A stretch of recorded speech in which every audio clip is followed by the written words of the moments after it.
Un grand merci à tous d'être à nouveau là ce soir. Nous en sommes à notre troisième rendez-vous des Alim engagés et je crois que c'est en train de devenir un rendez-vous fort prisé. On a eu quelques articles dans la presse, on a eu des commentaires de plusieurs personnes. Le premier rendez-vous pour ceux qui nous rejoignent ce soir était sur bio local et de saison. Quels critères privilégier dans ces achats alimentaires? Le second a traité du plastique. Doit-on sacrifier notre sécurité alimentaire à la lutte contre le réchauffement climatique? Et ce soir, nous abordons un sujet assez trapu, assez compliqué, mais on a avec nous des spécialistes, donc on va s'en sortir, tout va bien se passer. Le sujet de la politique agricole commune et quelle politique voulons-nous pour demain? On sait que cette politique fait l'objet de bien des débats et des réflexions pour l'avenir. Donc, quel est l'avis des citoyens? Quel est l'avis des acteurs économiques sur ce sujet? Quelques petites règles pour que ce débat, ce rendez-vous se passe au mieux. D'abord, bien penser à couper son micro quand on ne parle pas pour pas qu'il y ait d'interférence. Prendre la parole spontanément, c'est plus fluide. Mais si à un moment donné, vous n'avez pas eu la parole et que vous souhaitez la prendre, n'hésitez pas aussi à mettre la main dans le chat de façon à ce qu'on puisse vous donner la parole également. Une chose essentielle, c'est que personne n'a raison, personne ne doit chercher à avoir raison. Chacun a des opinions, chacun pense en son âme et conscience, pense a une opinion sur la politique agricole commune et sur ce qu'elle doit être, mais personne n'a raison en fait, et personne ne doit chercher à avoir raison ce soir. On vient juste là pour livrer ses propres idées et les confronter à celles des autres. On privilégiera des prises de parole courtes de façon à ce que tout le monde puisse prendre la parole et puis parce que c'est beaucoup plus agréable en fait lorsqu'on les échanges sont rapides et musclés. Et si vous n'avez pas le temps de tout dire, n'hésitez pas à écrire dans le chat. Cindy qui est avec nous va scruter avec attention le chat et fera part de vos remarques. Et d'autre part, Simon qui est également avec nous, lui, nous fera part des remarques qui seront émises dans le chat par les participants sur Facebook, qui sont une trentaine, je crois, à s'être connectés à notre Soixantaine. Bonsoir à tous. Une soixantaine. On leur dit bonjour et on est ravis qu'ils soient auprès de nous sur ce sujet de la politique agricole commune. Alors, ce soir, pour parler avec les citoyens, les acteurs économiques qui sont présents sont Séverine Jeannot de Corteva. Bonsoir à tous. Guillaume Lefort, agriculteur et président d'Agri-Demain. Bonsoir à tous. Jean-Marc Serroni, je ne sais pas s'il nous a rejoint ou pas. Pas encore. Philippe Noyau, agriculteur, président de la Chambre régionale d'agriculture du Centre et vice-président de l'Open Agri-Food. Bonsoir à toutes et à tous. Emmanuel Vasnex, président de l'Open Agri-Food et président du groupe LSDH. Bonsoir à tous. Et Stéphane Fautra, agriculteur et en émergence de plein de nouveaux, ou en tout cas d'un nouveau projet particulièrement riche dont on parlera certainement prochainement à l'Open Agri-Food. Bonsoir à toutes et tous. Du côté des Alim engagés, les citoyens qui nous font le plaisir de venir parler avec nous ce soir sont Pierre Christ. Bonsoir. Sophie Grelet. Bonsoir à tous. Je suis désolée, je ne mets pas ma vidéo parce que je ne suis pas très bien. Je n'ai pas une bonne tête ce soir. Merci d'être là quand même, alors Sophie. Merci. Barbara Grost. Oui, bonsoir. Contente d'être là. Mathis Gross-Nickel. Bonsoir. Alain Vachon. Bonsoir à tous. Et Jean-Marc Bastien. Bonsoir à tous. On vous remercie tous d'être là pour venir parler avec nous de la politique agricole commune.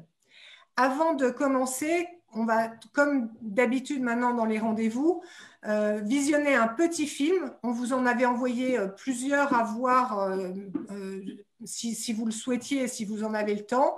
On va en regarder un dernier, un troisième, réalisé par Passion Céréales et très bien fait sur la PAC, qui permettra aussi aux personnes qui sont sur Facebook de se mettre au diapason avec nous. À tout de suite.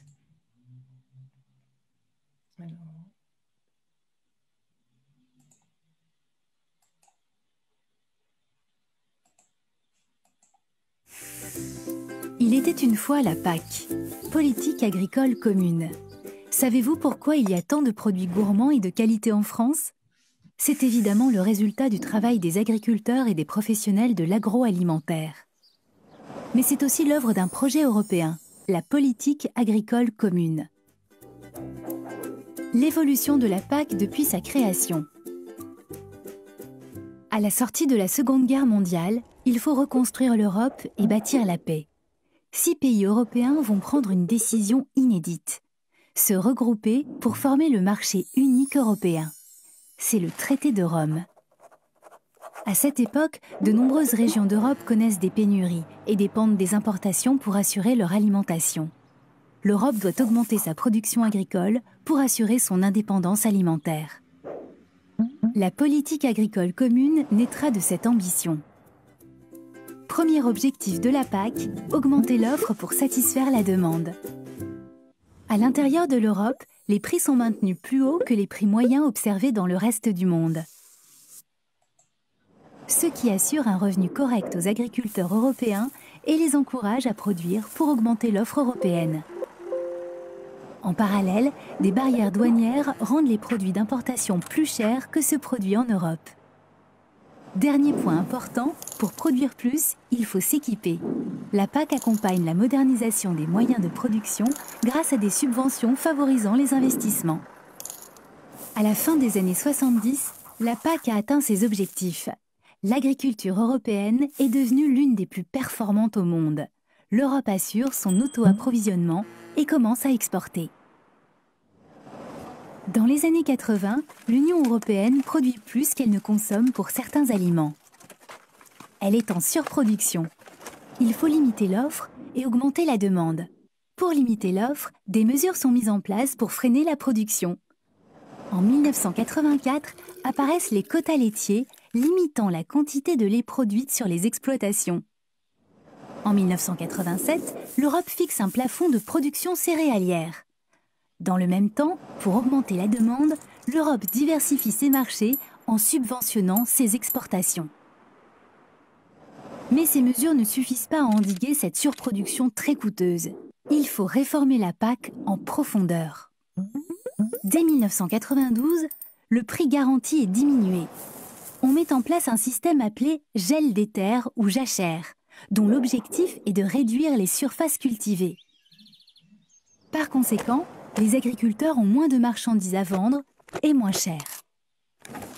Pour compenser cette baisse de revenus et soutenir l'investissement dans le secteur agricole, l'Europe verse aux agriculteurs une aide complémentaire dite compensatoire. 1999. La PAC se diversifie et soutient non seulement les agriculteurs, mais également les initiatives de développement rural. À partir de 2003, les aides ne sont plus versées en fonction des quantités produites, mais uniquement des surfaces de production.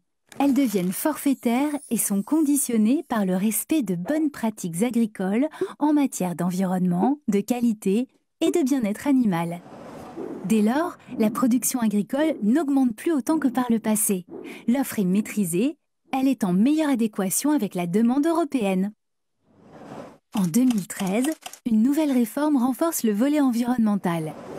Elle incite les agriculteurs à diversifier leurs cultures, à mettre des surfaces d'intérêt écologique comme des haies, des mares ou des jachères mellifères et à maintenir les surfaces en prairies. Cette réforme se traduit également par l'arrêt des quotas laitiers. Elle maintient les aides directes versées aux agriculteurs, dont 30% sont consacrés à l'environnement. Le soutien au développement rural s'intensifie et les initiatives cofinancées par la PAC sont très variées. Elles peuvent aller de la création d'un magasin à la ferme à l'ouverture d'une crèche en milieu rural. Quel coût pour les Européens? Depuis sa création, la PAC bénéficie à tous les Européens.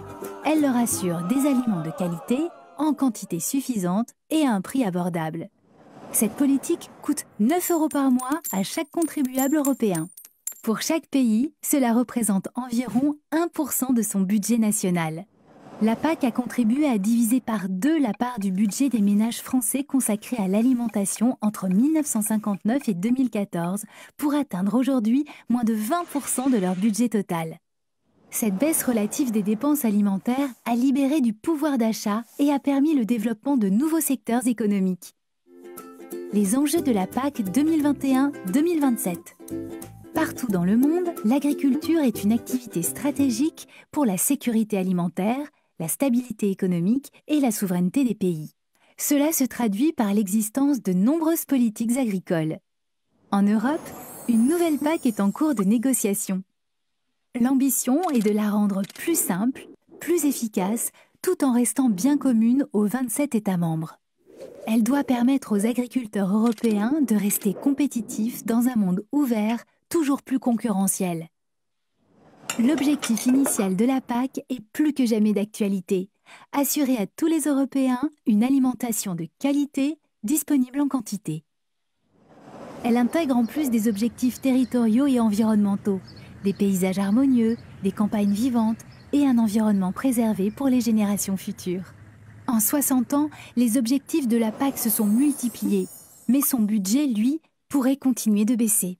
Il en va pourtant d'une question cruciale, l'avenir des agriculteurs européens et de ceux qu'ils nourrissent.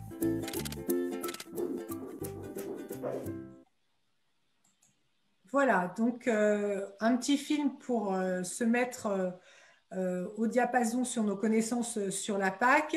Et maintenant, je vais vous proposer, avant de vous donner la parole, un petit sondage que je vous lance tout de suite sur l'importance que vous accordez à la PAC, son utilité et son avenir. C'est parti.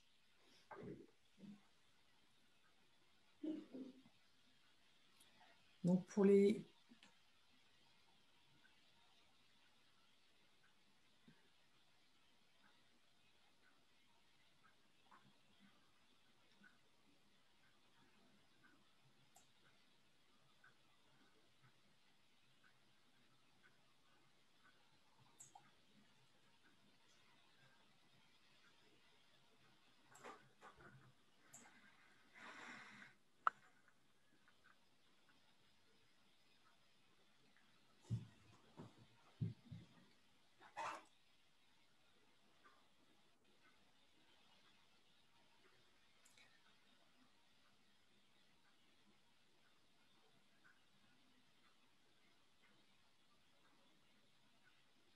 Donc, je vais vous partager les résultats du sondage.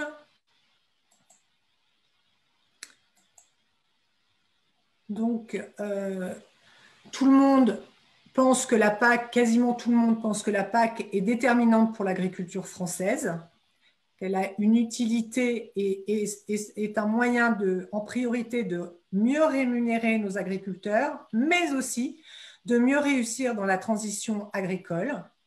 Et enfin, pour ce qui est de son avenir, c'est plus mitigé. Un peu plus de 2/3 des participants pensent qu'il faut davantage donner d'importance à la PAC dans notre politique agricole, alors que certains pensent qu'il faudrait lui donner moins d'importance. Voilà, merci beaucoup d'avoir participé à ce sondage. On va pouvoir maintenant discuter et parler au sujet de cette politique agricole commune. Et ma première question serait, pensez-vous que la PAC est un outil de la transition agricole qui est à l'œuvre en France et dans d'autres pays du monde? Qui veut prendre la parole?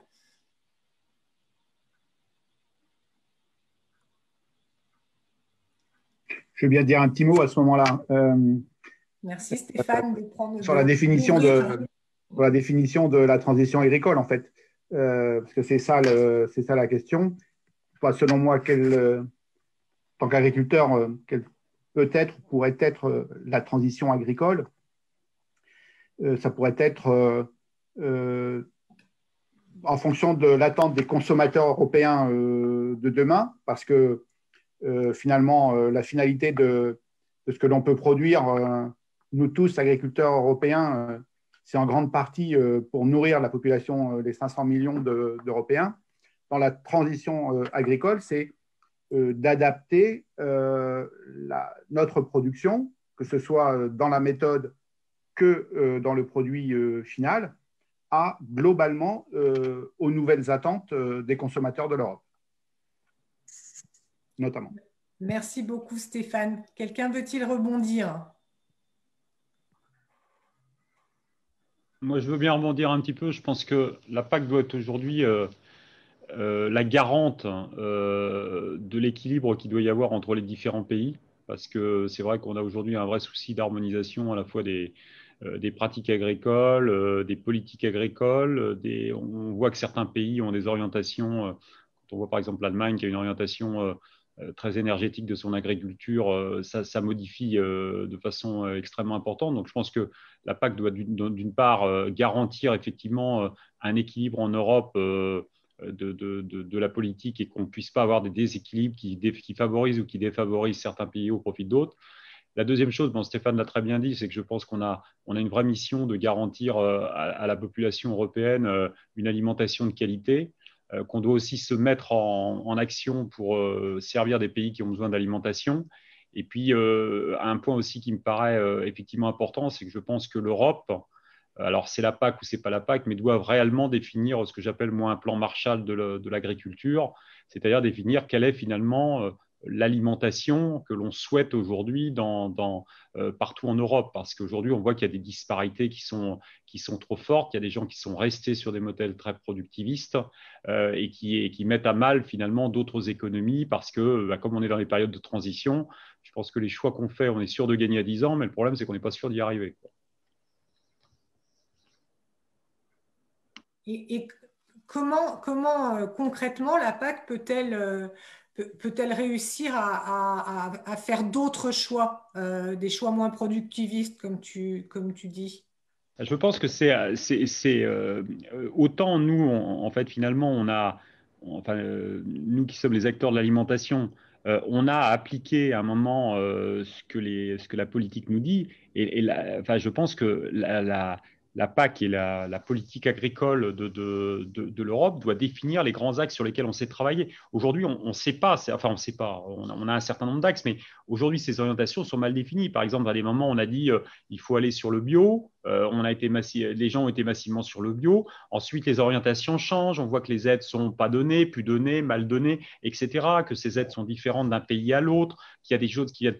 Donc, forcément, on peut pas continuer à vivre avec des caps qui ne soient pas clairs sur les différentes choses. Bon, personnellement, moi, j'ai plutôt une vision d'une agriculture et une alimentation qui soit raisonnée, plus que forcément d'aller dans un système de bio sur lequel on n'arrivera pas à nourrir tout le monde. Mais il y a un moment, ces axes politiques, ils doivent être définis. Or, aujourd'hui, on voit que c'est quand même très, très loin d'être clair dans les orientations qui sont données et bien sûr les moyens qui sont donnés derrière. Est-ce que ces axes, ils doivent être donnés au niveau de notre pays ou au niveau de l'Europe? Moi, je pense qu'il y a deux niveaux. Ah, pardon. C'est vrai. Pour moi, il y avait deux niveaux. Je pense qu'il faut quand même un niveau européen avec les grands axes et tout, parce qu'il y a un besoin d'harmonisation aussi. Je pense que ce qu'on disait, il y a des disparités. Et après, je pense qu'il faut aussi une adaptation au niveau national. Parce que quand on voit déjà pour l'harmonisation, on voit que tous les pays n'avaient pas fait le même choix. Donc déjà se mettre en rang pour répondre aux exigences européennes et après adapter aussi au contexte de chaque pays et pouvoir valoriser ce qui est déjà fait, les orientations par exemple sur la transition qu'on peut mettre écologique, ce que met déjà la France par exemple sur l'aspect environnement et tout ça. Donc pour moi, je le vois vraiment à deux niveaux, garder l'Europe et après une adaptation qui soit faite au pays. Je vais intervenir. Il nous faudrait plus d'Europe. Le souci, c'est qu'on n'a pas d'Europe sociale, puisqu'il y a un semblant de SMIC rien que dans les pays qui nous entourent, aussi bien l'Espagne que l'Allemagne. Donc, ce qui fait que des produits comme les légumes, les fruits, automatiquement, avec des produits où il y a beaucoup de main-d'œuvre, on se retrouve à moins produire en France et à importer. Ce n'est pas de l'importation puisque ce n'est pas extérieur de l'Europe, mais on achète des fraises d'Espagne et des asperges. Je connais très bien le sujet d'Allemagne. C'est un réel problème. Moi, je ne comprends pas, quoi. Et là, alors après, on peut parler de CO2, on peut parler de transport, on pourrait produire plus à notre porte. Et maintenant, par rapport au prix de revient, et à l'Espagne, elle est bien concurrentielle et nous apporte des asperges, entre autres, que je connais très bien, à moitié prix de ce qu'on peut produire en France. C'était un réel souci et il faudrait beaucoup plus d'Europe. Une Europe sociale, une Europe environnementale, on commence à en avoir une. Une Europe fiscale, on est loin d'en avoir une. Ce qui fait qu'en harmonisant les aides de la politique agricole commune sur toute l'Europe, eh bien, on favorise bien plus les pays de l'Est, encore plus que c'est plus loin que l'Allemagne, on favorise bien plus les pays de l'Est que nos pays de l'Ouest. Et ça, c'est un réel problème. Et ça peut mettre à mal la PAC. Surtout, ils parlent de subsidiarité, donc plus on va laisser de pouvoir à chaque pays, eh bien, plus on importera d'ailleurs. Et ça, nous, agriculteurs, ça nous suffit. Je ne sais pas si Guillaume, tu veux en rajouter mais sur cette thématique. Guillaume, tu veux… Oui, enfin moi je suis d'accord, mais il y avait des interventions avant moi, donc le but c'était d'avoir un échange. Moi ce que j'avais envie de dire, et c'était très bien cette petite vidéo pour pouvoir resituer, parce qu'on parle souvent de la PAC, mais on est beaucoup à pas avoir compris l'histoire. Et une des choses importantes, c'est que c'est quand même une des premières et des rares vraies politiques communes à l'Europe. Donc ça, c'est quand même un point important qui a aidé, je pense que ça a contribué à structurer notre Europe. Moi qui suis européen convaincu, je pense que c'était une politique importante. Mais cette politique agricole donc, a accompagné et a permis à une époque de donner une ambition à l'agriculture européenne. Ça, c'était quand même quelque chose d'intéressant. On sortait de la guerre, il fallait nourrir les gens. Donc, c'était quand même quelque chose d'assez positif. Et aujourd'hui, la difficulté de cette politique, c'est qu'elle n'a pas forcément un vrai point d'arrivée.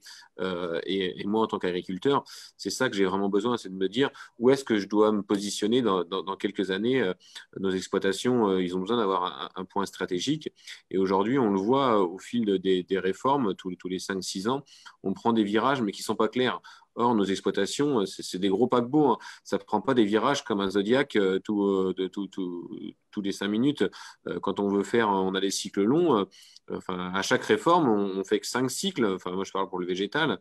Donc, c'est quand même très court. Et on a du mal à se positionner. Et puis, il ne faut pas aussi oublier qu'aujourd'hui, on pense que grâce à ça, on va faire vite prendre des virages à nos fermes rapidement. Mais il y a aussi un autre sujet, c'est que c'est une politique qui accompagne les agriculteurs. Mais la vraie politique qui oriente nos fermes, c'est quand même la politique du marché et la politique du consommateur avec la carte bancaire. Et si la PAC, elle n'est pas forcément en adéquation et elle pense juste à accompagner, mais qu'elle se trompe, ben forcément, elle n'a pas les réussites qu'elle souhaite. Et ça, c'est aussi important qu'elle puisse être en adéquation avec le consommateur et le choix du consommateur, qui n'est pas toujours le même que le choix du citoyen. Et parfois, la PAC pense être en adéquation avec le citoyen, mais le consommateur, lui, a d'autres problématiques et du coup, amène nos fermes, parce que en tant que paysan, on est aussi chef d'entreprise et on se doit de produire quelque chose qui est vendable sur notre marché. Et donc, on essaie quand même d'être plutôt en adéquation avec le marché qui nous attend. Merci beaucoup, Guillaume.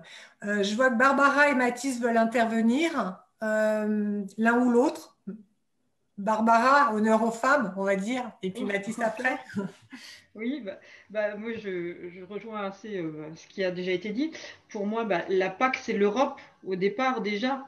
Et c'est vrai que c'était la première disposition européenne, c'est ce qui a fondé, pour moi, c'est ce qui a un peu fondé l'Europe. Donc aujourd'hui, allons-y, faisons-la cette Europe. Parce que moi, ce qui me choque un petit peu, c'est moi ce que j'attends de la PAC en tant que citoyenne et consommatrice d'ailleurs, c'est qu'elle garantisse vraiment qu'il n'y ait pas de dumping social, fiscal ou environnemental au sein de l'Europe déjà. Ce serait déjà un bon début. La PAC, pour moi, elle doit poser ce cadre-là en tout premier lieu, quoi.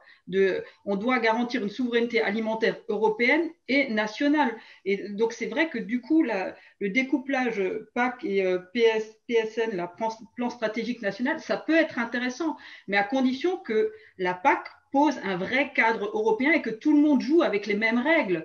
Aujourd'hui, ce n'est pas le cas et moi, de la PAC, j'attends ça. Après, que ce soit décliné en France, oui, Et sur le plan stratégique national, ce que moi je trouverais bien, c'est d'avoir plus de souplesse, de pas toujours donner des directives comme ça qui doivent s'appliquer à tout le monde, avoir des souplesses, que ce soit par rapport aux filières ou par rapport aux régions, ou établir plus de dialogue et créer un contrat de confiance entre la société, l'État et les agriculteurs. Pour moi, c'est ça l'enjeu du plan stratégique national. Mais la PAC, qu'elle fasse l'Europe, quoi. La vraie Europe, qu'on y aille, quoi. Voilà. Merci beaucoup, Barbara. Merci bien. Mathis?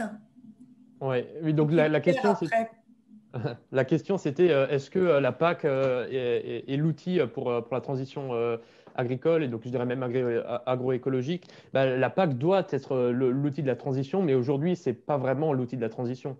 C'est-à-dire que la PAC, c'est un peu la boussole de l'agriculture, de nos politiques agricoles, que ce soit au niveau européen, mais aussi au niveau national. Et donc, du coup, pendant des années, on a dit aux agriculteurs, il faut produire, il faut produire. Donc, on leur a dit, utilisez des grosses machines, utilisez des pesticides. Mais aujourd'hui, on est face à cet enjeu écologique. Et c'est aussi le rôle de la PAC d'être moteur en fait, de cette transition et d'éviter, on va dire, la catastrophe. Aujourd'hui, la PAC, ce qu'elle fait, c'est qu'elle profite aux plus grandes exploitations, c'est-à-dire que plus une exploitation elle est grande, plus elle va avoir d'aide. Donc, ça n'aide pas. Donc, on sait que ce modèle-là, donc ce modèle agro-industriel, il est destructeur dans presque tous les sens du terme. Il nous nourrit, certes, mais destructeur, que ce soit pour la biodiversité, pour le climat. Même récemment, j'ai appris que les grosses machines agricoles détruisaient parfois les sites archéologiques qui se trouvaient sous les champs. Donc, on se rend compte qu'aujourd'hui, le modèle ne va pas et la PAC ne profite pas on va dire, à l'agriculture paysanne, cette agriculture vers laquelle on doit se retourner aujourd'hui.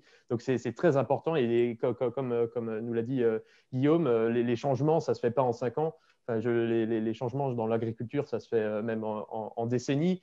Donc, si on ne commence pas maintenant, donc là, cette PAC-là, elle va aller jusqu'en 2027. Donc, si on ne commence pas maintenant à avoir des changements ambitieux, ce n'est pas dans 7 ans, ce n'est pas en 2027 qu'on va commencer, où on sera déjà presque au pied du mur parce qu'on a des objectifs pour 2030. Ce n'est pas en 2027 qu'on va commencer. Donc, si on veut vraiment que les agriculteurs soient accompagnés, que la transition soit juste et qu'elle soit à peu près douce, il faut s'y prendre le plus tôt possible en agissant déjà fortement dès maintenant, mais ce n'est pas ce que la PAC nous offre aujourd'hui.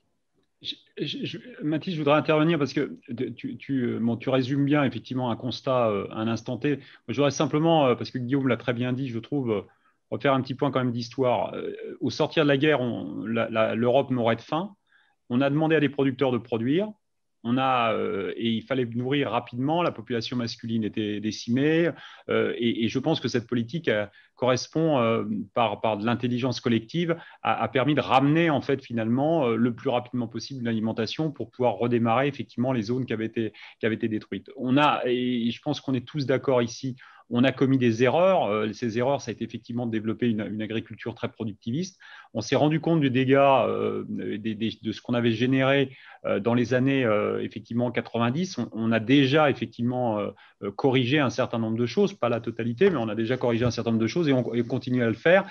Et je pense que tu as tout à fait raison dans le fait que… Donc déjà, je tiens à le rappeler parce qu'il y a aussi les orientations, par exemple, quand on parle aujourd'hui beaucoup du plan protéines, on dit mais comment ça se fait qu'on n'est pas autonome au niveau de nos protéines? Ça a été un arbitrage de la PAC. C'était dans l'après-guerre, on a dit on préfère nous privilégier les céréales parce qu'il fallait produire effectivement des glucides et les Américains ont produit de la protéine. Et puis 30 ou 40 ans plus tard, on dit mais comment ça se fait qu'on est aussi désorganisé? Il faut qu'on se remette à produire de la protéine qui d'ailleurs rentre dans des plans d'assolement, de biodiversité, etc. qui sont extrêmement intéressants pour les agriculteurs et qui vont amener à générer de la richesse.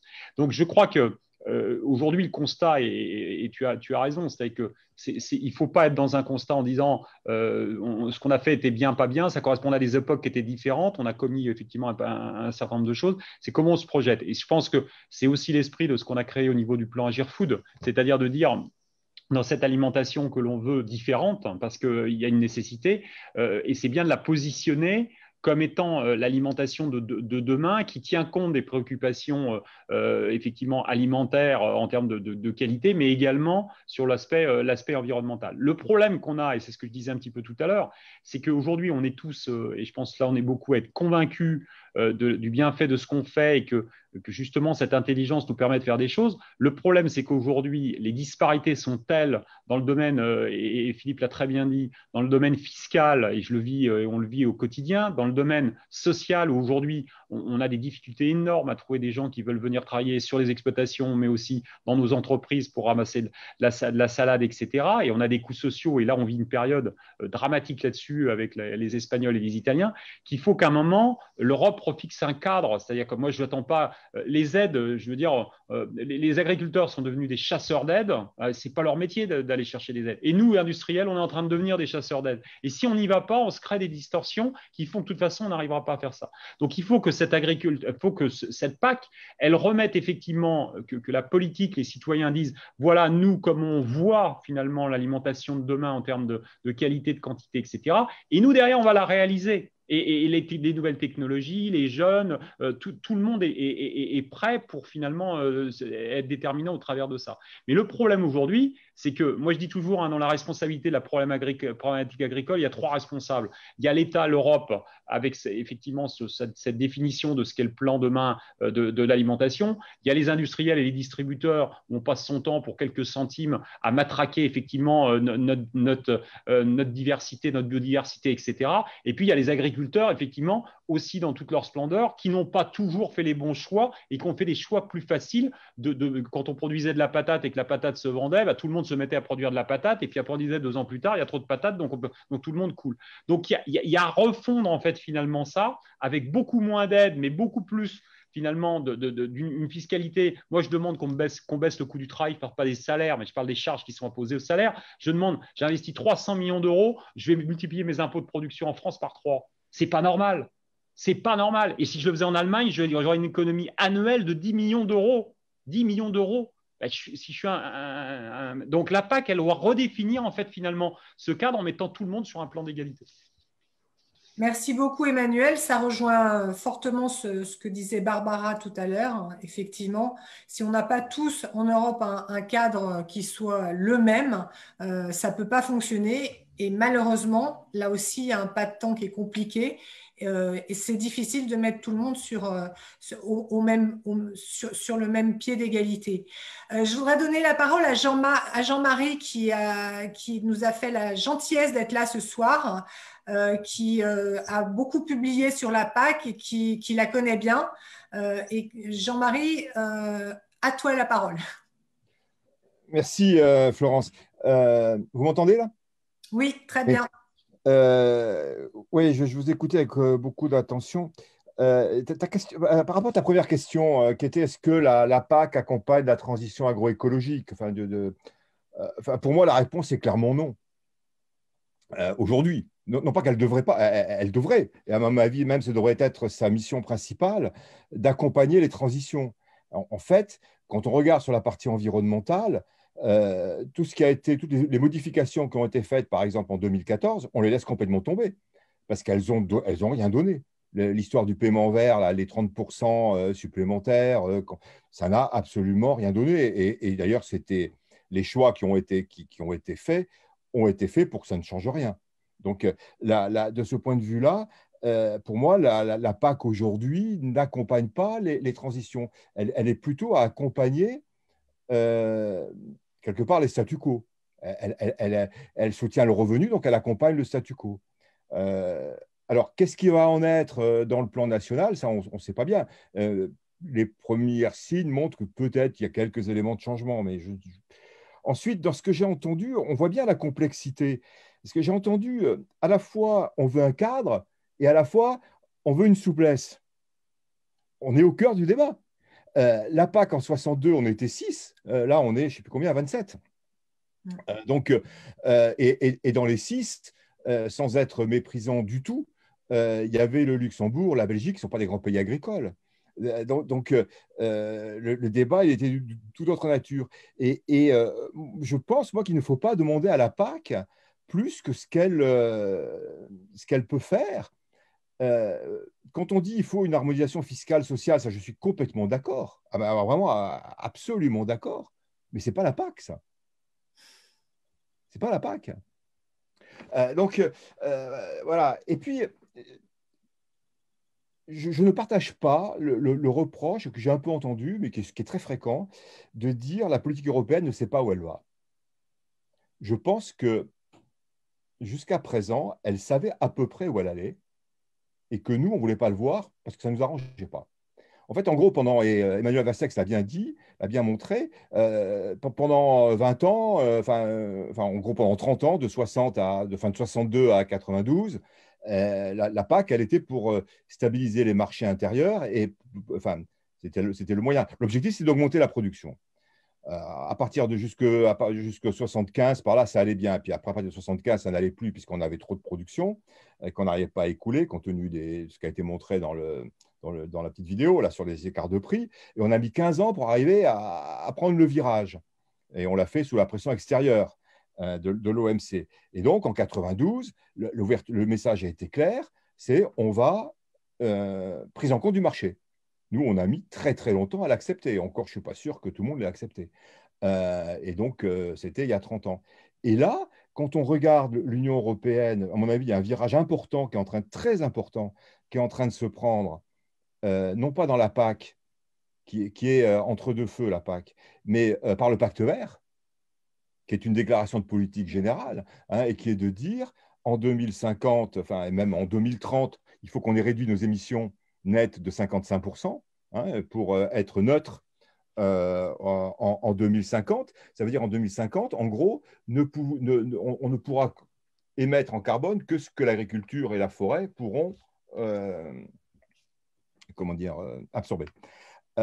Et donc ça, c'est un moteur énorme et qui va nous amener à des changements, à mon avis, absolument radicaux, y compris dans la politique. Et quand on regarde le pacte vert ou le Farm to Fork, la ferme à la table, qui n'est pas validée, qui est en cours de négociation, l'autre moteur, c'est la santé, par le diabète, l'obésité, donc l'alimentation, la santé par l'alimentation et donc l'agriculture par l'alimentation, mais avec le moteur de santé. Donc je pense qu'on va vers une réforme de la PAC à minima, qui ne va pas changer grand-chose, et qui va renationaliser fortement la PAC. Moi, je me demande si ce n'est pas la dernière PAC, au sens de commun. Et je pense qu'on va construire une véritable politique européenne, il me semble. Et de dire qu'il n'y aura plus de PAC, alors on dit qu'il faut la rappeler politique alimentaire, donc ça veut dire qu'il n'y a plus de PAC. Mais ce n'est pas forcément un drame si on la remplace par autre chose. Ce n'est pas une question qu'il n'y ait plus de sous. Je m'entends bien.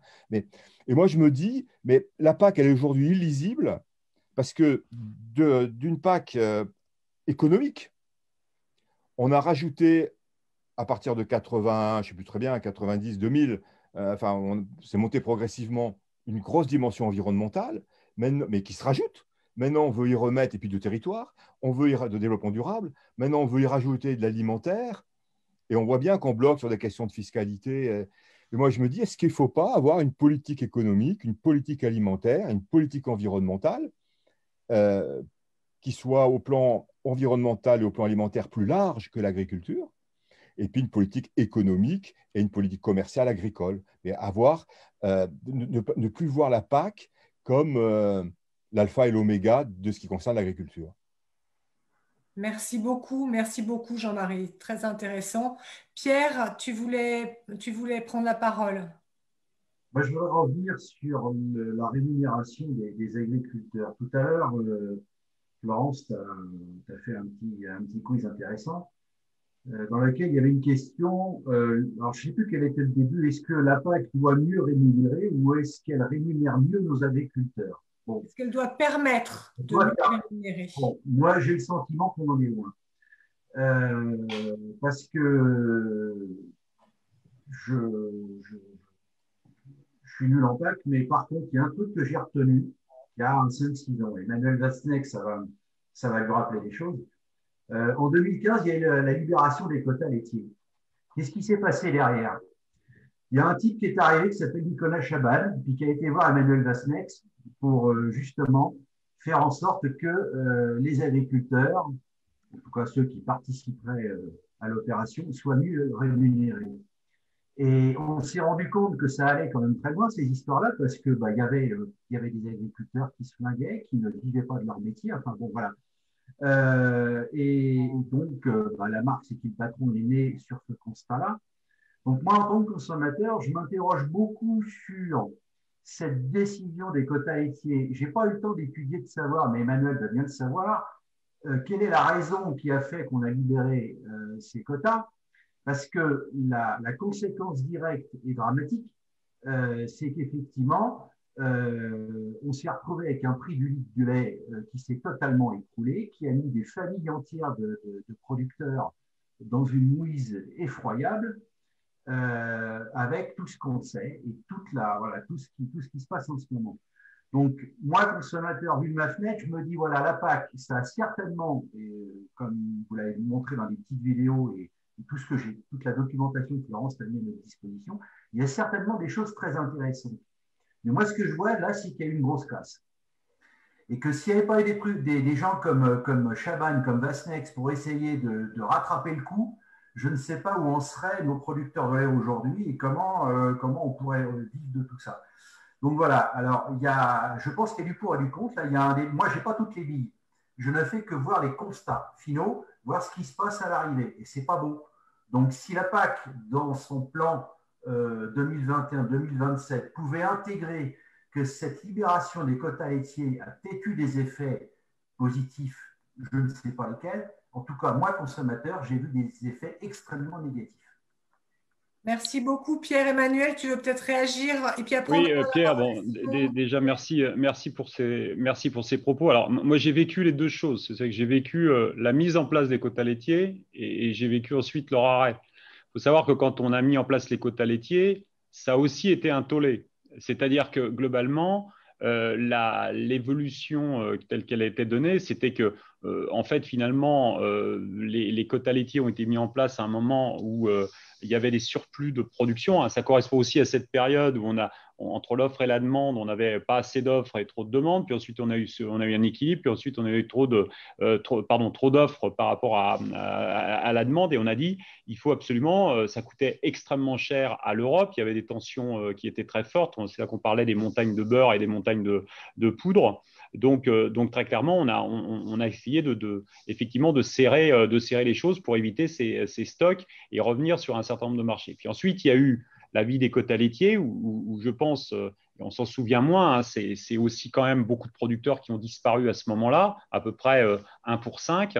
Beaucoup d'industriels, c'est là qu'on a assisté à des concentrations énormes et qu'on a vu arriver et naître des structures très très fortes. Et puis, dans le cadre de tous ces accords un peu mondiaux, les gens assimilaient ça à des systèmes de protection qui ont eu lieu d'ailleurs sur le lait, mais aussi sur le sucre, les céréales, etc. Et donc, l'Europe a dit il faut absolument qu'on revienne à un système libéral dans lequel il y a une loi de l'offre et de la demande et on doit effectivement plus réguler. Et on retombe sur le problème d'ailleurs qui a très bien été dit aussi par M. Serroni, c'est que il y a un moment, on veut vivre en fait dans un système libéral qui a ses vertus, sauf qu'on joue sur un terrain avec le même ballon, mais pas avec les mêmes règles. Et donc, on a, et c'est d'ailleurs aujourd'hui ce qui est en train de pénaliser d'autres professions comme les céréaliers qui pendant des années ont plutôt bien vécu de ce qui se passait, et puis d'un seul coup on arrive dans une situation où ils ont les Ukrainiens qui arrivent avec des prix de main d'œuvre qui sont complètement décalés par rapport à ce qu'on peut avoir, et notre équilibre est menacé.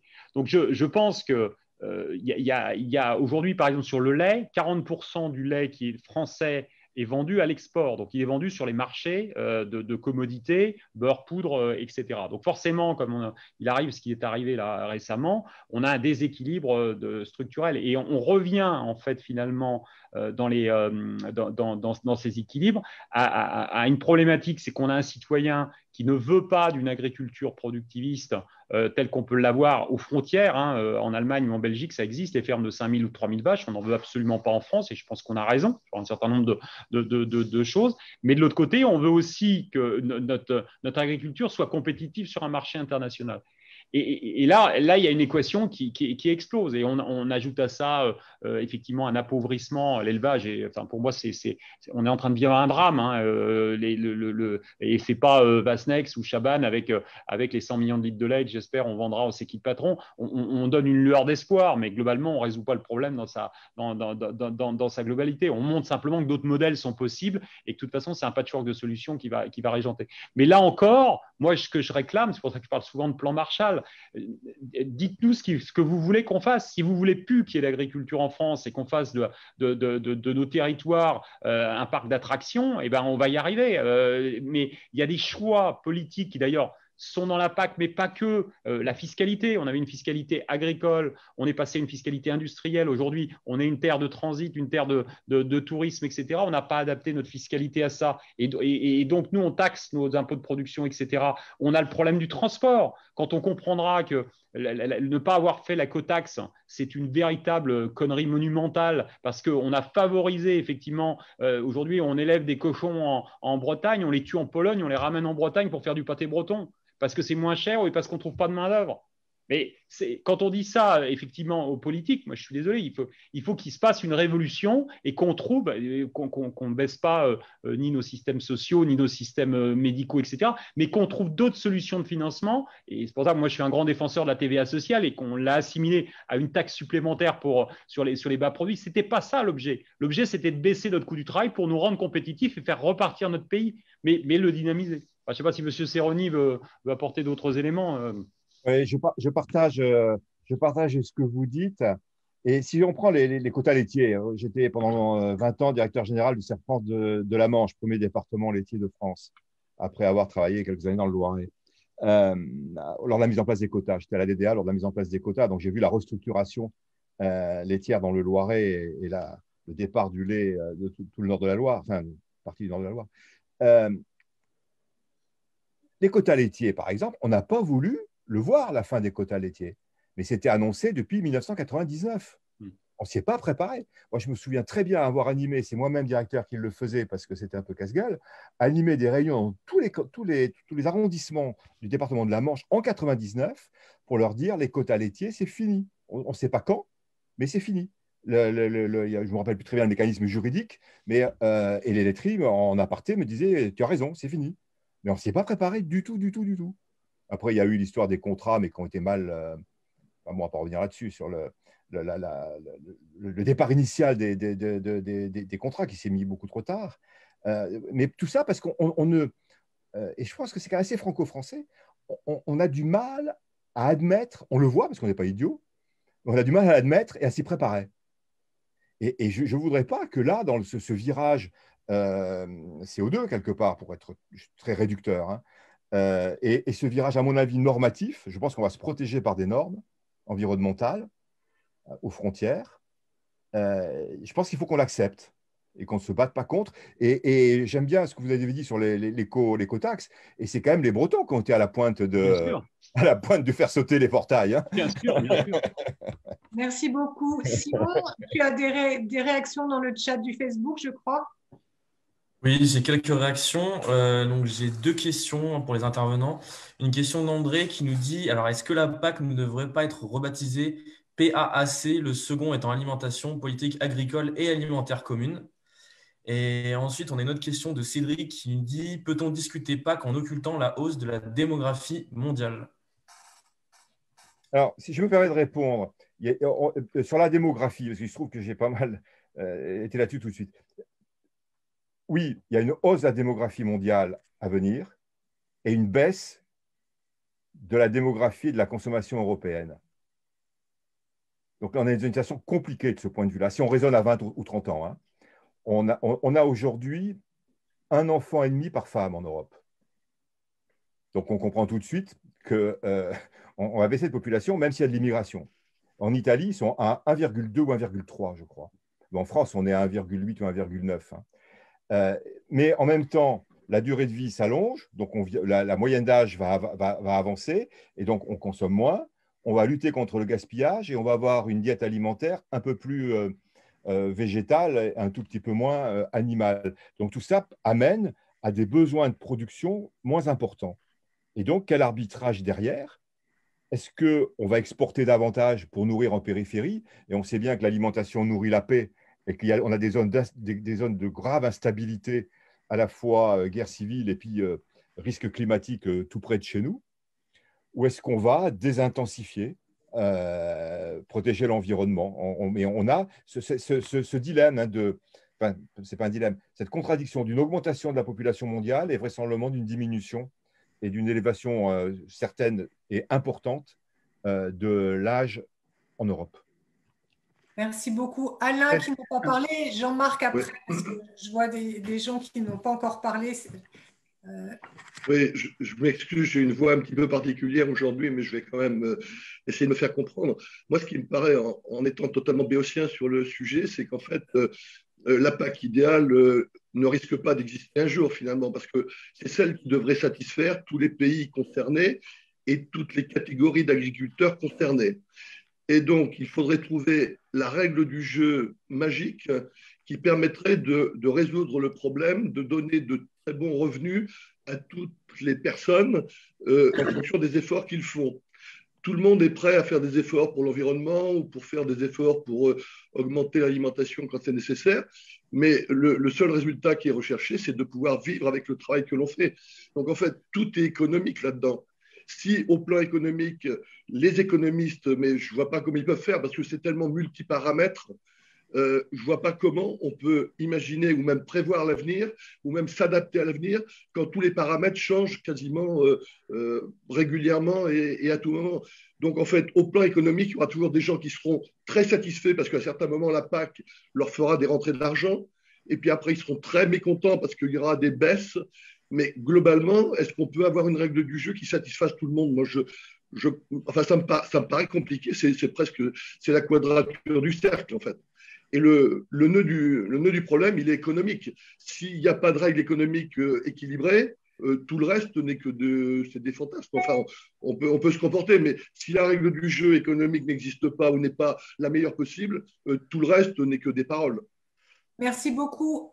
Jean-Marc, on te donne la parole, puis après on répondra à vous deux si des acteurs économiques veulent répondre. Jean-Marc. Oui, je pense là qu'on est arrivé au bout d'un cycle de la PAC, car ce que l'on constate au travers des chiffres qui sont donnés par les médias, c'est qu'aujourd'hui, que le résultat de la PAC, c'est des agriculteurs qui se suicident, beaucoup d'agriculteurs aussi qui sont au niveau du RSA, là, avec toutes les aides reçues, que l'argent de leur travail, c'est juste l'argent de poche pour se payer le paquet de cigarettes.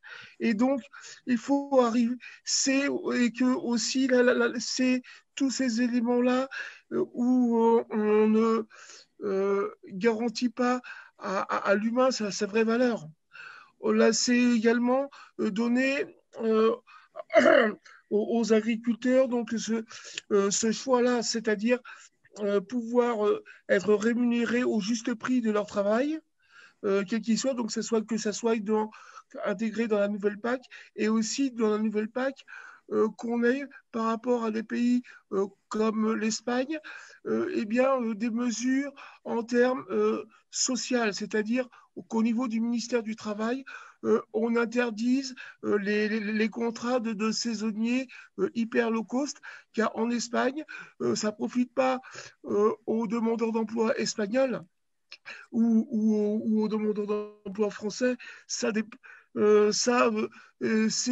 un appel d'air pour l'immigration, donc qui sont appelés parce que c'est de la main-d'œuvre malléable à merci, donc les coûts de revient des produits sont éventuellement sont très bas. Donc c'est aussi quelque part redonner de la valeur travail. Merci beaucoup, aux agriculteurs. Merci bien. Est-ce que qui veut répondre parmi les acteurs économiques? Philippe? Moi, ouais, quelques réponses. Je ne veux pas prendre trop de temps quand même. Donc, tout à l'heure, vous avez parlé plusieurs fois de productivisme, mais je ne sais pas si c'est le mot qui est bon, mais il faut quand même produire du volume. Alors, volume pour deux choses, c'est volume pour nourrir quand même les animaux et aussi les humains, ou les humains en premier. Donc, il faut gagner sa vie en même temps. Parce qu'on a des charges qui sont de plus en plus fortes, de plus en plus hautes. Donc, n'importe comment, c'est le différentiel du revenu et ça vient d'être soulevé, c'est bien un volume moins des charges et c'est ça qui fait le revenu. Avec des aides compensatoires, donc le sujet dont on parle maintenant. Sur les transitions, je ne sais pas mes collègues agriculteurs, mais moi, nous ici, on a tout chez nous, on a tout été en transition. Depuis mon installation jusqu'à aujourd'hui, on a constamment été en transition. Et on a bougé. On produit pas comme on produisait il y a 20 ans, comme il y a 30 ans, comme il y a 40 ans. On a vraiment bougé. On a alors, des facteurs de production qui sont plus limités. On a moins effectivement de produits phyto à notre disposition. On a un problème de climat, parce que ça n'a pas été soulevé tout à l'heure, mais le fait qu'on va moins produire, déjà, le rendement n'augmente plus, puisqu'on a un effet de changement climatique avec des températures très chaudes à partir de mai. Et en fait, on peut avoir des potentiels, un volume de rendement élevé, et au final, le mois de mai et le mois de juin fait qu'en fait, on a beaucoup moins de volume à récolter. Ce qui pose problème, alors vous n'êtes pas tous de la région centre, mais certains quand même, ce qui pose problème dans certaines régions, certaines petites régions de la région centre, où les agriculteurs, ça vient d'être soulevé, ils ne gagnent plus leur vie parce qu'ils n'arrivent plus à faire de volume, ils ont des charges qui sont incompressibles et ils ne savent plus comment faire. Et je pense qu'il y aura des friches dans peu de temps. Et je ne sais pas si c'est à la PAC de le compenser, mais il y a un réel problème de revenus avec des parcelles où on appelle ça un potentiel faible à limiter. Et là, on n'a pas la solution. Il faudrait un petit peu d'eau pour certains, pour faire peut-être refaire des légumes peut-être sur une partie de l'exploitation ou des fruits avec de l'eau pour faire de la plus-value sur une petite surface peut-être. Et peut-être aussi remettre de l'élevage, mais de l'élevage, c'est toujours compliqué parce que pour qui? On doit consommer de moins de viande. Alors, comment on fait? En premier lieu, il ne faudrait plus acheter de viande déjà qui vient d'Argentine. En milieu lieu, déjà ça. Et déjà consommer notre viande, et peut-être qu'on pourrait quand même continuer à remettre de l'élevage sur des zones qui étaient vouées à l'élevage à l'époque. Et peut-être que c'est sûrement même la PAC qui a fait qu'il n'y a plus d'élevage dans ces zones-là. Et maintenant, au bout de quelques années, sans élevage, ça ne marche plus. Ouais. Voilà, j'en dis pas plus, j'ai plein de choses à dire, mais j'arrête là. Merci beaucoup, Philippe. Pour augmenter le revenu, il y a deux solutions. Soit on augmente la quantité, soit on augmente le prix. Oui, mais on est sur un marché aussi. On est sur un marché. Florence, on est sur un marché et il ne faut pas aussi obérer qu'il y a quand même la précarité alimentaire. Alors, on est dans une période aussi compliquée. Il y a la précarité alimentaire qui monte de façon importante et tout le monde n'a pas le raisonnement. Regarde ce qui s'est passé sur les fraises pendant la crise Covid. Tout le monde a acheté des fraises à 3 € de la barquette et parce que les fraises espagnoles n'arrivaient plus. Le jour où les fraises espagnoles sont revenues à 1,50 €, tout le monde a racheté de la fraise espagnole. Et quand on dit que les grandes intentions de reconsommer local, etc., pour moi, c'est de l'épiphénomène. Tu as aujourd'hui des producteurs qui ont tout misé sur le consommer local, qui sont dans une mouise pas possible parce que plus personne achète leurs produits parce qu'ils sont 50 centimes, 1 € du kilo. Donc, tout ça, c'est effectivement très compliqué. Et moi, j'ai eu l'occasion, je l'ai dit au président Macron, j'ai dit à un moment, si vous considérez que nos produits sont trop chers, il faut se poser la question de pourquoi ils sont trop chers. Et moi, je vais vous le dire pourquoi ils sont trop chers, parce qu'on a un coût du travail qui est complètement déconnecté aujourd'hui de ce qui peut se passer. Et je ne parle pas des Indiens, des Chinois, je parle des Allemands, des Espagnols, des Italiens, avec certains ont les petits boulots, d'autres n'ont pas le SMIC, d'autres, etc. Deuxièmement, les coûts de production, les coûts de transmission. Ce n'est pas normal que dans le monde agricole, quand on voit les comptes courants d'associés, quand on voit les transmissions et la valeur du patrimoine, il y a des gens qui aujourd'hui, des jeunes qui reprennent des exploitations, ils passent leur vie à rembourser cette transmission. Il faut se pencher sur ces problématiques-là et nous remettre dans des conditions égales par rapport à ce qui peut se passer. Oui, mais quand tu parles du coût du travail, on agit bien sur la variable prix. Sur coût de la revient. Variable quantité. Coût de revient. Oui, mais coût de revient. Ok. Qui veut parler? Un petit mot, Florence. Vas-y. Un petit mot par rapport à une des deux questions de tout à l'heure qui disait que la question c'était est-ce que la PAC c'est pas trop court comme sujet mais qu'il faut aller beaucoup plus loin. Je fais une petite lecture d'une petite phrase de mon ami Jean-Marie Serroni qui est autour de cette table dans son dernier bouquin. Crains le pire là, Stéphane. Non. L'agriculture est aujourd'hui au cœur de nombreuses préoccupations des Européens, l'alimentation et la santé, l'environnement, le cadre de vie. c'est ce qu'on discute un peu depuis le début, en fait. C'est-à-dire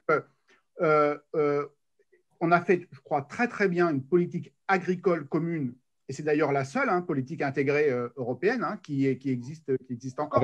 Avec la pêche. Avec la pêche, maintenant. Et donc, chapeau, mais que, effectivement, nous devons participer, et c'est tout à notre honneur, agriculteurs et tous les gens de la profession, à une nouvelle organisation européenne autour de ces 4 grands sujets, parce qu'ils n'étaient peut-être pas connectés avant, peut-être pas interdépendants avant. Aujourd'hui, et encore plus demain, alimentation, santé, environnement et cadre de vie ne pourront plus être dissociés.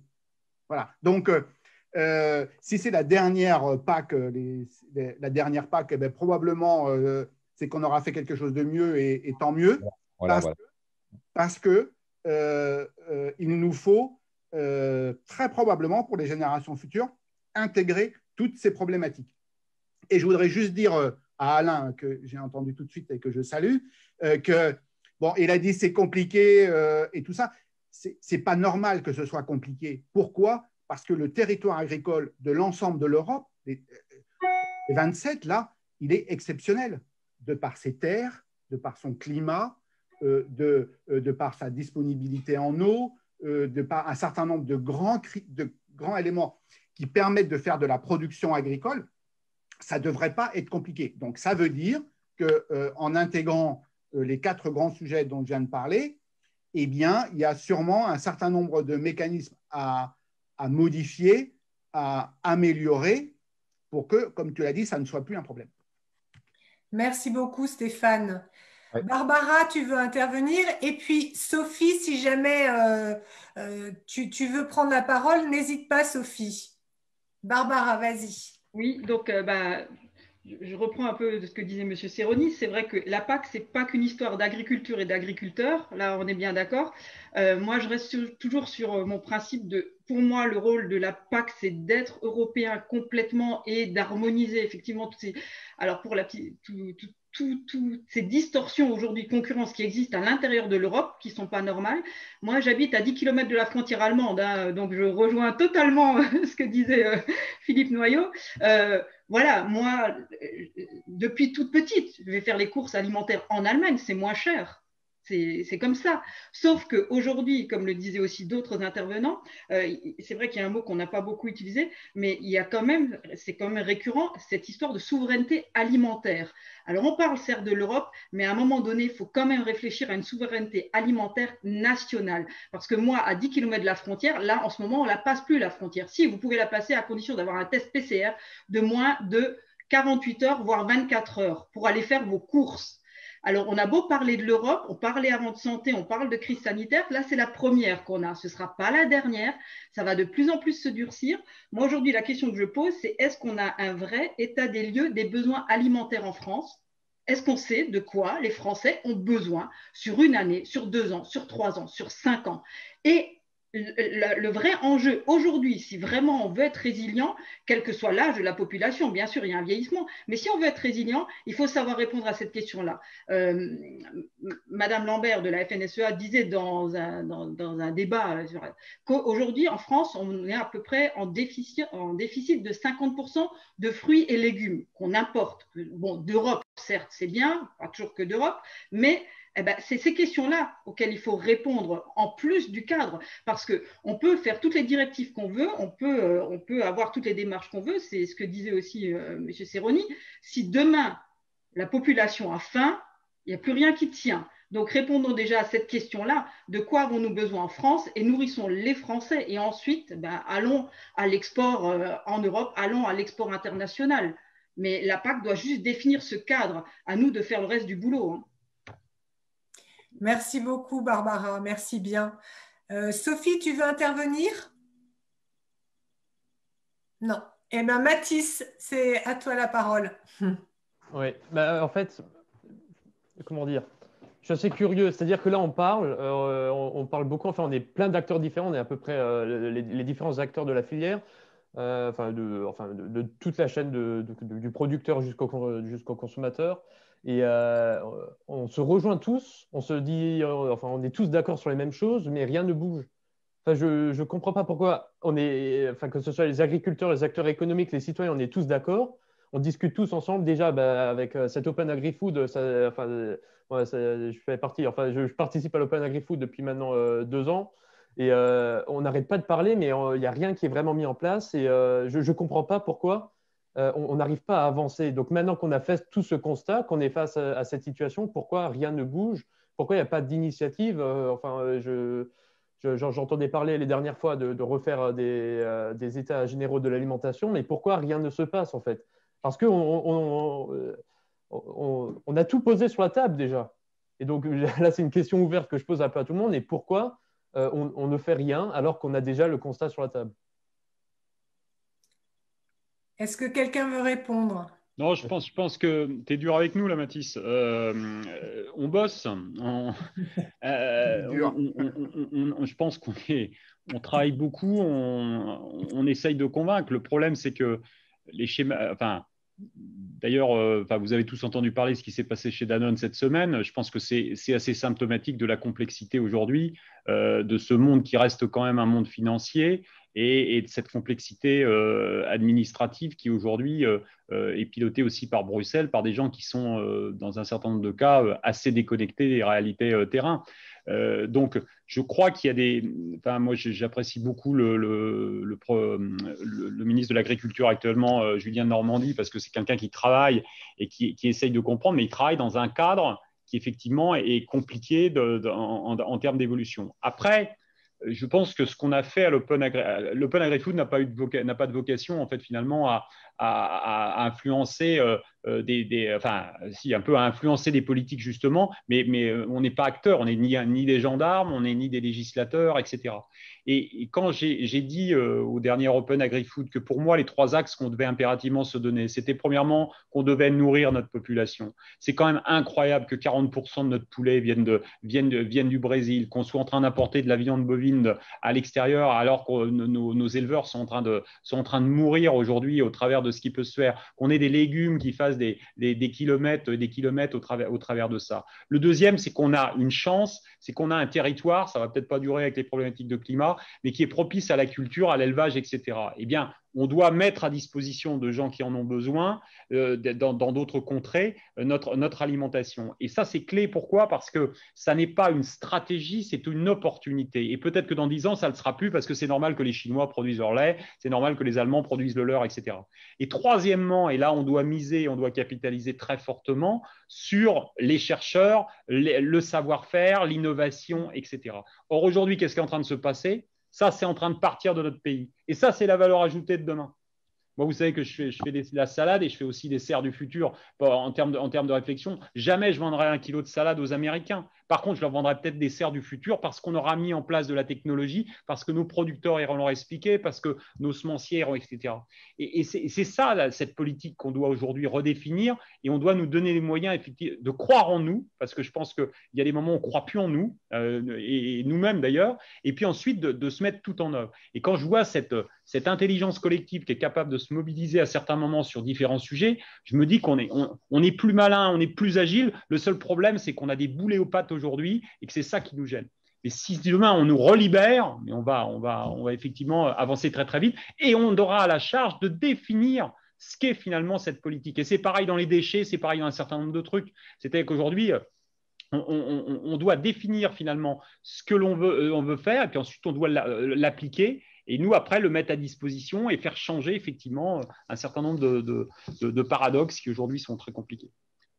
Et pour compléter aussi ce qu'on dit, c'est qu'on parle à la fois de ce qu'on fait en France et on parle de la PAC qui est quand même européen et on voit la disparité quand même entre les pays, où on parlait aussi aujourd'hui même de l'attente des consommateurs ou de l'agriculture. C'est déjà essayer de trouver quelque chose qui réponde aux enjeux de chaque pays. Et donc, on parle de nous, ce qu'on fait en France, et après, on parle de la PAC européenne. Et c'est là la difficulté aussi, quoi. Oui, Florence, c'est Jean-Marie, là. Je voudrais dire sur trois volets, en revenant un petit peu en arrière dans la discussion d'abord, sur la situation de l'agriculture. Je ne sais plus quel interlocuteur la disait, les gens qui se suicident, le RSA, etc.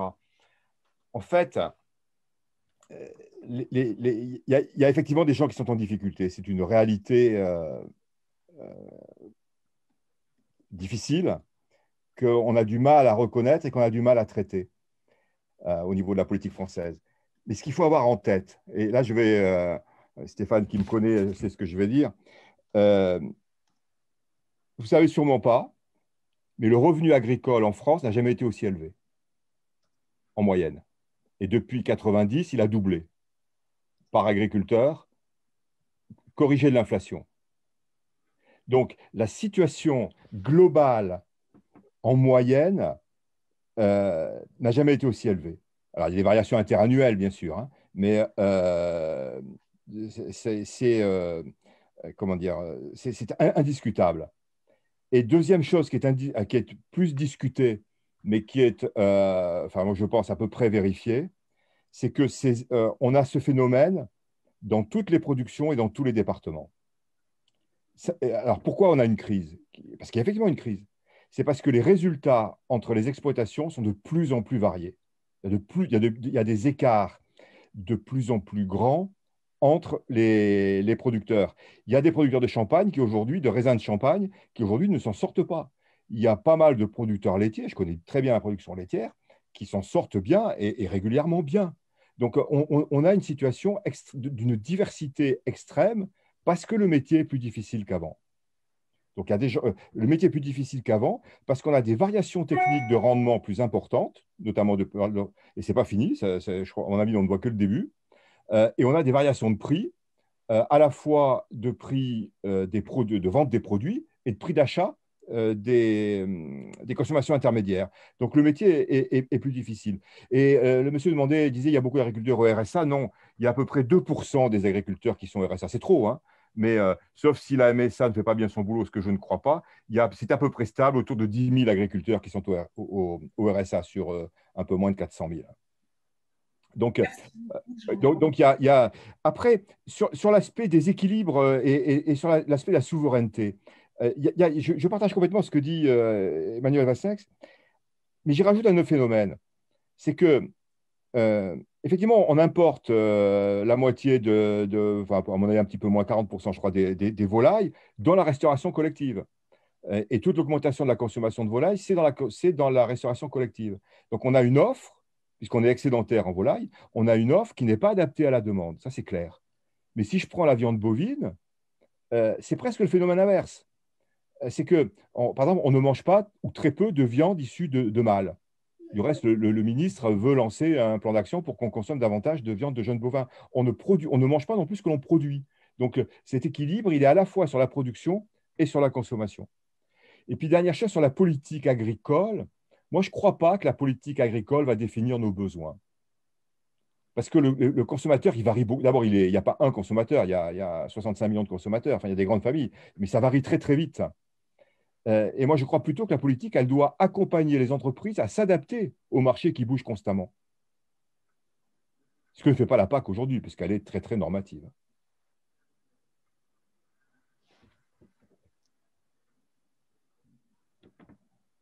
Oui, Florence et Sophie, je suis désolée, je n'ai pas été assez réactive tout à l'heure.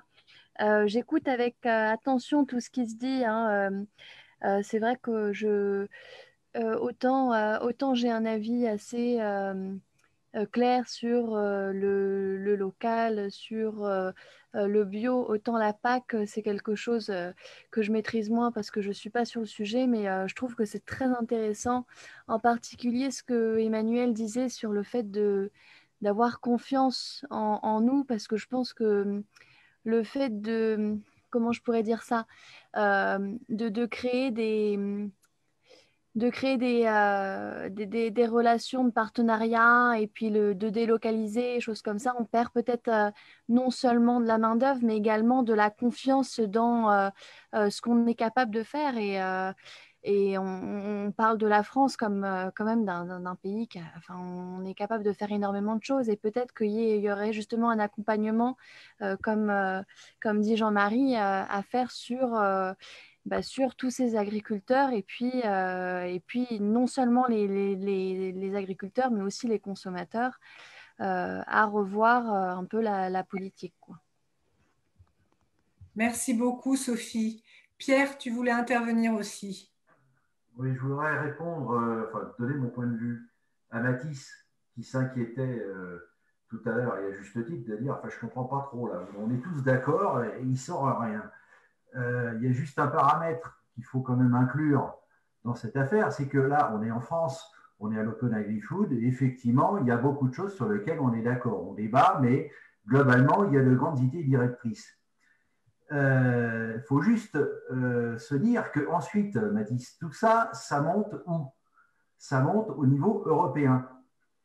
Avec, comme le disait tout à l'heure Emmanuel Vastnex, avec certaines poésies, des gens qui prennent tout un tas de décisions. Et c'est là où ça coince fortement, Mathis, parce que si on peut se réjouir d'être au niveau national relativement d'accord, avoir des consensus sur un certain nombre de choses et de se dire, tiens, voilà, il devrait sortir quelque chose, on est malheureusement dans justement une politique agricole commune dans le cadre de l'Europe, et on est confronté à des gens qui vont prendre des décisions en disant les Français sont d'accord entre eux, ce que tu dis, ouais, sauf que les Espagnols, ils pensent un peu différemment. Puis les Italiens, oh là là, c'est encore autre chose, et puis les Allemands, donc voilà.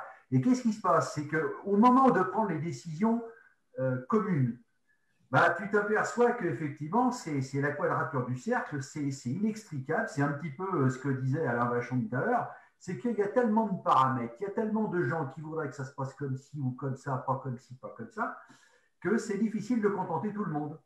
Donc, ce terme de politique agricole commune, il est à la fois puissant, porteur, mais moi, c'est une remarque que je faisais tout à l'heure, c'est que malheureusement, je pense qu'il laisse sur le côté pas mal de petites productions, de petits producteurs, de petites exploitations.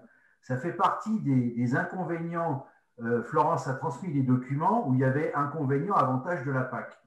Et il ressort très clairement, et je crois que là aussi, on est tous à peu près d'accord, c'est que les petites exploitations, elles ont du mal à coller à cette politique agricole commune qui est surtout orientée vers un aspect de grande production de masse, parce qu'il faut bien que tout le monde mange, mais qui peut-être ignore certaines spécificités des choses de la vente en local, des choses comme ça. Donc, tu vois, Mathis, c'est voilà, le problème au niveau national, je suis d'accord avec toi, là aussi, ça, on fait front. Mais malheureusement, on n'est pas tout seul. Hein. On est 27.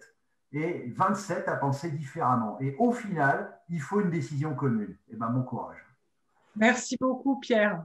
D'autant plus qu'en France, la politique agricole se décide aussi entre les agriculteurs, les transformateurs, les distributeurs, les restaurateurs et toutes les autres parties prenantes. Donc, effectivement, ça fait beaucoup de monde à mettre d'accord. Moi, Florence, je voudrais revenir. Monsieur Serroni a dit quelque chose, à mon avis, de très, très important. Ce n'est pas la PAC qui définira effectivement les choses. La PAC, elle doit être là pour effectivement encadrer, donner les moyens, peut-être remettre un certain nombre de sujets sur la table, mais en tout état de cause, la définition de comment on veut vivre comment on veut vivre notre alimentation, c'est à nous de le définir. Et je pense que ça, c'est effectivement clé. Et moi, je ne pense pas qu'on aura un grand soir. Je pense qu'on aura un patchwork de solutions et qui sera sur la responsabilité étendue des gens. C'est-à-dire que globalement, dont le consommateur porte aussi une lourde responsabilité. Hein, ça a été très bien dit par Pierre. Le pouvoir de la carte bleue, il est quand même énorme. Et on voit qu'aujourd'hui, on a des gens qui changent leur stratégie d'entreprise parce que les consommateurs leur font changer de vision. Et voilà, et je ne suis pas du tout sûr que ce qui se passe chez Danone actuellement ne va pas correspondre à la nouvelle perte d'un fleuron français de l'industrie agroalimentaire et quelque chose qui va être saucissonné par apportement. C'est très grave tout ce qui est en train de se passer.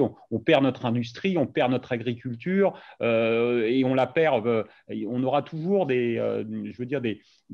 parce que l'enjeu, c'est quand même tous ces territoires. Et ces territoires qu'on perd. Donc, voilà, c'est cette prise de responsabilité qu'il faut effectivement qu'il y ait. Et bien sûr que les politiques, elles doivent accompagner des grandes tendances de transformation, etc. Mais on doit aussi, nous, se remettre en cause sur un certain nombre de choix. Et moi, si je peux rajouter aussi, c'est qu'à un moment donné, et puis j'avais envie de répondre un petit peu aussi à l'interrogation de Mathis qui est assez légitime, je trouve, mais il faut quand même pas oublier qu'on est dans un monde ouvert. On parle d'Europe, on parle beaucoup d'Europe, mais on est dans un monde ouvert. Donc on est dans un monde capitalistique qui est ouvert, que chaque pays accompagne à une politique agricole. Dans chaque pays, c'est un enjeu très stratégique.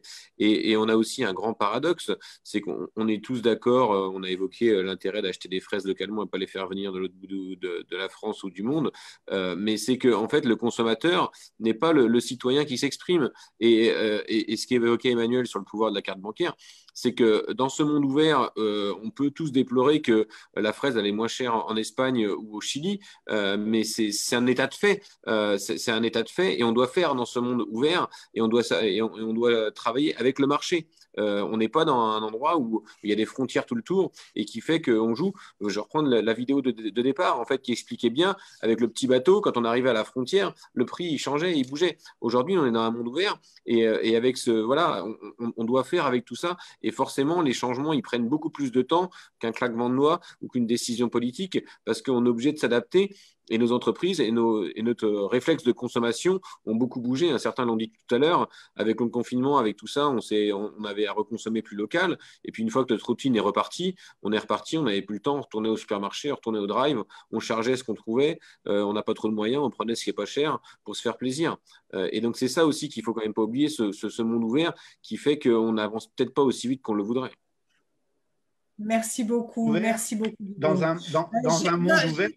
Je vais vous demander, là on est à 10 minutes de la fin, je voudrais qu'il y ait un citoyen et un acteur économique qui se dévouent pour nous faire une synthèse de ce que les citoyens ont apporté comme attente par rapport à la PAC et de ce que les acteurs économiques ont apporté comme attente aussi par rapport à la PAC.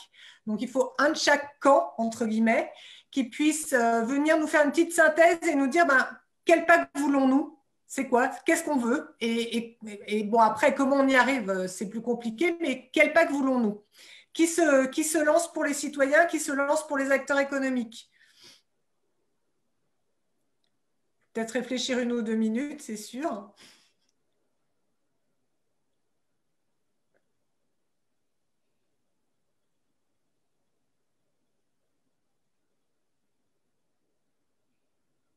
Bon, le temps que Barbara rétablisse son micro, moi je vous avoue que le phénomène est d'une telle complexité que je n'ai pas de réponse facile, rapide à vous donner.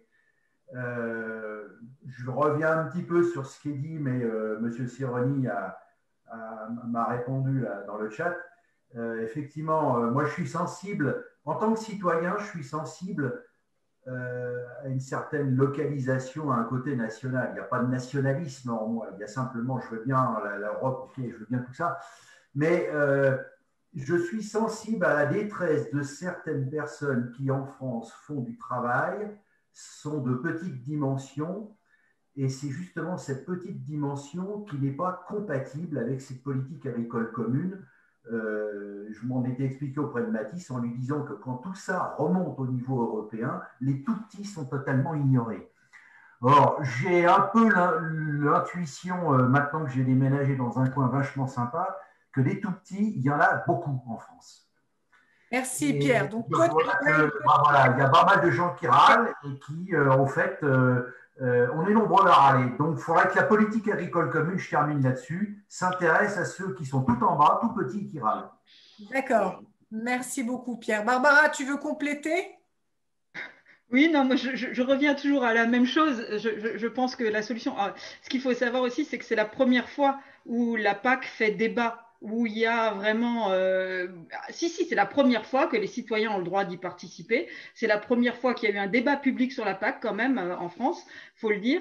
Donc je reviens toujours à la même chose, je pense, et c'est ce que je disais au début, peut-être sur le plan de stratégie nationale, plus de souplesse, plus de concertation. Je rejoins ce que disait Philippe Noyau, c'est qu'il y a peut-être cette souveraineté alimentaire nationale aussi, passera par, on va cultiver, je dis n'importe quoi, des pommiers sur cette petite parcelle qui pendant 10 ans a fait de la céréale, parce que le changement climatique fait que, parce qu'on a une stratégie carbone différente, parce que toutes ces petites adaptations à la marge, il faut que la PAC pour moi, en tout cas, de ce que j'en retiens, il faut que la PAC les cadre au niveau européen, mais à nous de jouer notre carte, et là je rejoins totalement M. Vasnex, à nous de jouer notre carte, on a des atouts, on a plein de choses, on a des forces disponibles, donc mobilisons-les, voilà, tout simplement. Merci beaucoup Barbara. Qui veut conclure chez les acteurs économiques ?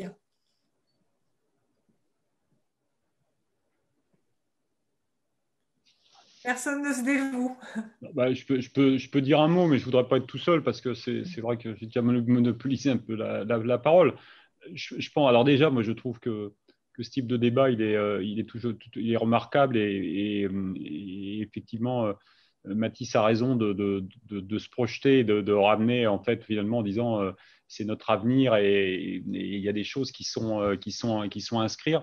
Moi, ce que je veux simplement dire, c'est que je pense qu'on est beaucoup d'acteurs économiques à être inscrits dans cette transition.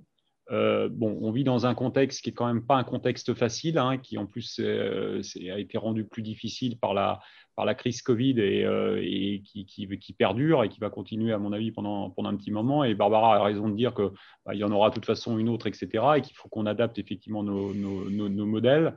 Moi, en fait, paradoxalement, je suis très optimiste parce que je pense que quand on voit qu'on arrive à mettre un peu de côté nos égos et puis nos certitudes et qu'on travaille ensemble sur en collectif et en collaboratif, on voit qu'on arrive à créer des choses nouvelles, à prendre en considération. On a encore du mal sur certaines choses parce que aujourd'hui, par exemple, la science, les chercheurs, les économistes, à mon avis, ne sont pas assez écoutés et entendus. Et pourtant, c'est eux qui doivent nous ramener, en fait, finalement, non pas à des certitudes, mais à des états de fait qui nous font progresser. Parce que moi, ce que je déplore dans ce qui se passe actuellement, c'est que d'une part, à des moments, des minorités vont s'emparer de certains sujets et c'est elles qui vont finalement imposer un rythme sur lequel on ne peut pas aller. Il y a le rythme de la nature, il y a le rythme des transitions, il y a le rythme des évolutions technologiques. Moi, je suis effaré de voir ce qu'on a fait en 10 ans en termes d'évolution et les outils vont définir. Donc, moi, je pense qu'on est très volontaire parce que ce qu'il faut aussi jamais oublier, c'est qu'un acteur économique, il est aussi, bien sûr, acteur économique, chef d'entreprise, etc., mais il est aussi citoyen français et il a envie que ce pays se développe et continue à rester une figure de proue dans un certain nombre de domaines, ce qu'on a beaucoup perdu dans beaucoup de domaines. Et puis, il est père de famille aussi ou mère de famille. Et donc, à partir de ce moment-là, voilà, moi, je n'ai pas envie de laisser une planète ou un pays dans un état déplorable à mes enfants ou à mes petits-enfants. Donc voilà, donc je pense que… Mais après, et c'est aussi une difficulté de ces politiques, c'est quand on nous dit à un moment il faut planter des vergers parce que c'est bon pour l'économie, la biodiversité, etc. Et que 3 ans plus tard, on dit il faut couper les vergers parce que finalement, il y en a de trop et puis on n'arrive plus à en vivre, etc. Ça, ce n'est pas une politique, effectivement, qui est pensée, qui est définie avec l'ensemble des acteurs. On doit avoir un raisonnement. On n'a plus ces entourages qui sont effectivement les entourages définis comme le sont les quotas, la PAC, etc. Et moi, très clairement, je pense qu'il ne faut pas revenir à ces modes de système-là parce que ça nous conduit effectivement à des situations où on ne vit pas dans le monde réel, en fait. Et donc, il faut qu'on le redéfinisse. À côté de ça, il faut qu'on s'assure qu'il y a l'ensemble des débouchés soit acquis. Et par contre, je pense que notre pays aujourd'hui, il n'est plus du tout armé pour être dans les systèmes de monoproduction dans lesquels on est archi-leader de quelque chose. On le voit, qui aurait pensé aujourd'hui que nos céréaliers pourraient être menacés dans l'équilibre de leur compte d'exploitation. Et pourtant, c'est en train d'arriver. On a vu ce qui est arrivé aussi sur les betteraviers, etc. Donc voilà, donc je crois qu'il faut qu'on travaille avec notre pays. C'est pas un grand champ dans lequel on va faire ce qu'on veut, etc. C'est de la diversité. Il y a des zones de montagne, il y a des zones de plaine, il y a des zones qui sont favorables à l'élevage, défavorables à l'élevage, etc. Et bien, on doit avoir toute cette considération-là. Mais on a de la terre, on a de l'eau, on a cette ressource matière première. Et puis, dernier point, n'oublions pas que quand moi, je produis une brique de lait, je ne vends pas du carton, hein, je vends du lait. Et ça, faut pas oublier qu'on peut à un moment en manquer. Et donc, je crois que là, on est en train de se réveiller sur 2-3 trucs qui sont, à mon avis, intéressants et qui vont changer les choses. Merci beaucoup, Emmanuel. Est-ce que Jean-Marie, tu veux compléter et peut-être conclure cette séance? Je veux bien compléter. Je ne suis plus un acteur économique. Je l'ai longtemps été. Là, je suis plutôt dans le rôle de l'observateur engagé, mais de l'observateur, justement. Moi, j'ai beaucoup apprécié le moment et je te remercie de m'avoir invité. J'ai beaucoup apprécié de passer ce moment avec vous. Moi, ce que j'ai entendu de la part je sais pas quand tu dis des citoyens, enfin des gens qui nous écoutaient, comment dire, une reconnaissance de complexité et une demande de clarté, enfin de visibilité. Et en même temps, j'ai entendu aussi, et ça ne me surprend pas, une demande de territoire, de proximité, enfin de territoire au sens large. Hein. Ce qui est compliqué à articuler avec la notion de filière. Mais je crois moi aussi beaucoup au territoire. J'ai été un élu de territoire. Je crois que c'est effectivement un enjeu important, à la fois économique, mais aussi technique, parce que les solutions d'agroécologie ne sont pas les mêmes en Val-de-Loire qu'en Normandie, par exemple. Et l'aspect alimentaire, c'est compliqué entre les pays, mais c'est compliqué aussi, c'est très divers. Il y a une dimension culturelle dans l'alimentation. Moi, je suis originaire du Sud-Ouest, ma femme est originaire du Nord. Bon, ça fait très longtemps qu'on vit ensemble, donc on mange la même chose, mais on n'a pas les mêmes habitudes alimentaires. Ouais, elle est de culture du Nord, moi de culture du Sud-Ouest. J'ai appris un peu, je lui ai beaucoup appris sur l'alimentation de qualité. Je dis ça dans la plaisanterie, mais c'est un vrai débat sur la question alimentaire. Et j'ai entendu aussi, de part et d'autre du monde économique et des consommateurs, une demande de politique, une critique des politiques, mais une demande forte de politique, de beaucoup de dialogue, de concertation. Et je ne sais plus, je crois que c'est Barbara, la dame, qui disait que c'est la première fois que la PAC était soumise au débat public. Effectivement, j'ai eu l'occasion d'y participer à 2 débats, un en tant que citoyen chez moi et puis un comme expert. Et j'ai été vraiment bluffé par la qualité, comme là, et c'était avec beaucoup de monde, la qualité des discussions et de l'écoute. De part et d'autre. Hein, et donc ça, c'est quand même porteur. Et puis, j'ai bien aimé aussi, et ça m'a marqué dans ce que disait Emmanuel Vasnex, cet appel, cette demande de science.